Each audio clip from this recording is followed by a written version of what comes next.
Hello, my name is Jason Marchant, and I'm creating this podcast to speak to you about the influence of music on children. People sometimes forget how important music is to a constantly developing child.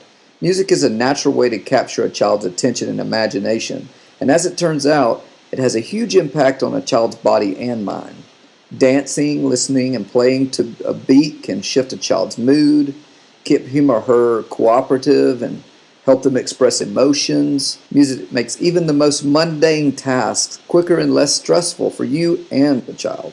Playing simple music and dancing can also help kids express emotions such as anger, excitement, and anxiety, giving them an outlet besides tears or destructive behaviors. So how important is the music your child listens to? Can you remember what music you listened to when you were growing up? What drew you to that music?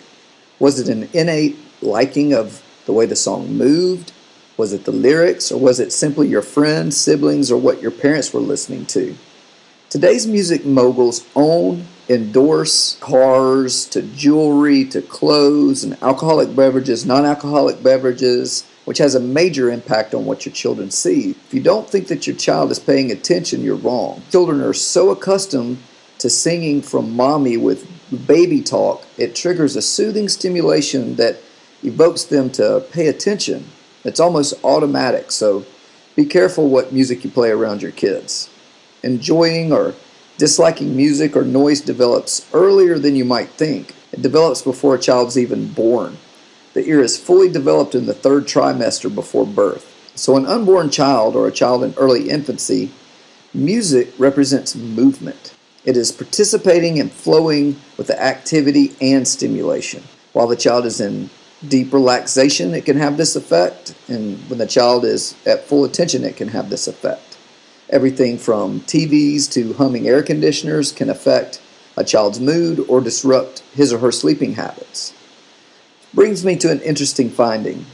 In 1957, a French doctor named Alfred Tomatis discovered what was later called the Mozart effect. He created a device called the electronic ear, which took out most of the low frequencies of music and sent high-frequency messages through the right ear to the left brain for repatterning the perception of auditory stimulation. By 1980, there are over 200 centers working with autistic, dyslexic, and children with head injuries. During therapy, it was discovered that Mozart's music was the best organized for ordered time-space spatial perception.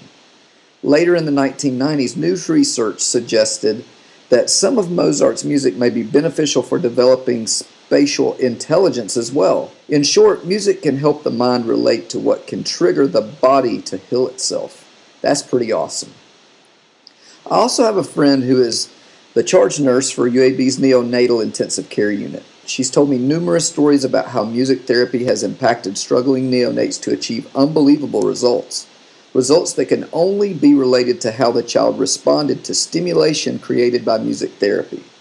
Music opened the door to receiving stimulation that led the child's elevated responses to treatment, sometimes leading to a full recovery. Who knew music could have such an impact? So if music has been proven to do such miraculous things, it has to be very pivotal in child development, which can be beneficial but can be sometimes problematic.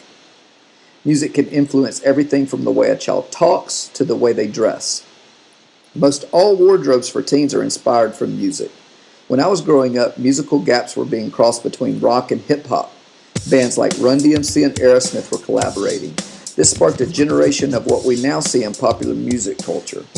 From Adidas to parachute pants to long hair, music seems to be at the root of style and fashion trends. The talk the lyrics type style of rap music was easily adapted by children during this period. When lyrics became violent, lewd, and demeaning, it became a real issue which led the government to introduce parental advisories on music containing explicit lyrics.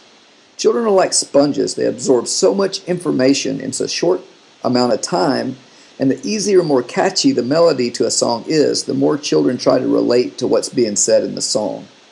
My example here would be the artist Nelly. Most of Nelly's songs have a nursery rhyme type melody, which when listened to for the first time seems familiar, invoking a child to pay more attention to the lyrics. But when they do, You don't want to hear what is coming out of their mouth. The N word was used about 60 times in one song I was listening to, as well as multiple other obscenities. So as you want your child to be creative, well-rounded, develop in a proper manner, be mindful of the impact of early exposure to different varieties of music and what they represent. We all want our children to grow into cultured adults, so take the time as parents to monitor what shapes them at a young age. I hope I've shed some light on how music plays an important role in many aspects of a child's development. How and when your child is exposed to music can influence everything from the way they speak to the way they dress and conduct themselves. Remember, children model themselves after what they are predominantly exposed to, which can be television programs to the different types of music they listen to. So keep a tab on the lyrics and ensure your child is taking in the proper information that stimulates them to develop and grow into a healthy, strong, and creative adult. Thanks and have a great day.